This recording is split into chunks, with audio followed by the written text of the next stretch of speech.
badass, isn't it? Here's how you play it. There is a butt ton of ghost notes in this, making it sound more complicated than it is. So let's take those away straight away. We've got eighth notes on the hi-hat foot. 1 and 2 and 3 and 4. And hopefully your pedal is less squeaky than this one is. But it is what it is. 2 and 4 on the snare drum. 1 and 2 and 3 and 4 and then we have a right hand pattern, which is 1 and a and up and.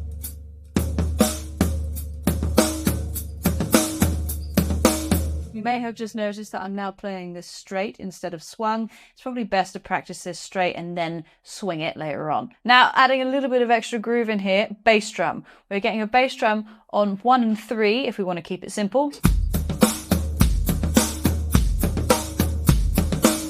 It's pretty groovy all by itself, but a bit boring for me. So I also put a little bass drum on the 16th note before each one, meaning, don't worry, I will explain.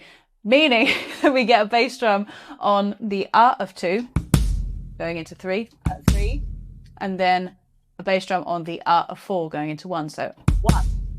Put that together.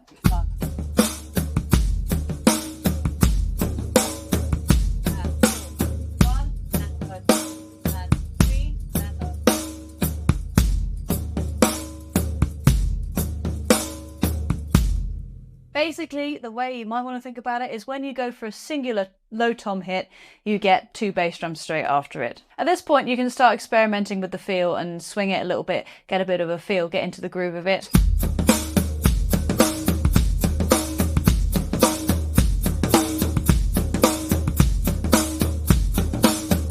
Now, the ghost notes.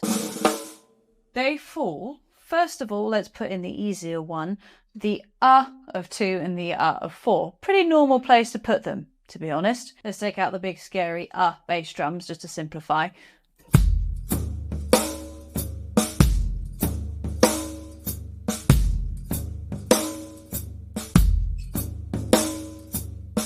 Maybe put the scary bass drums back in. Notice how that ghost note falls with the first of those 2 bass drums. Beware of that. Make sure they are in sync. I see you, Dave. I see you. Not using a metronome. Now, the fun, cool, extra ghost note on the E of the next beat. So they will fall on the E of 3 and the E of 1. Ooh. So now we get this.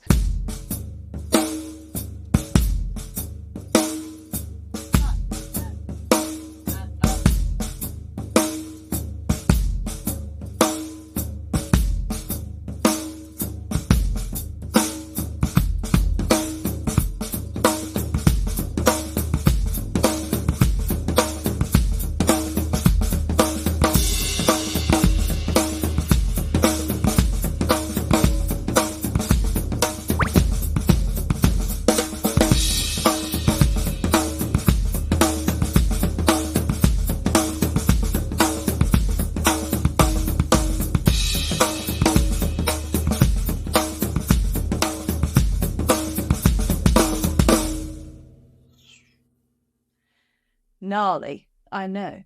Have a good day. Mwah.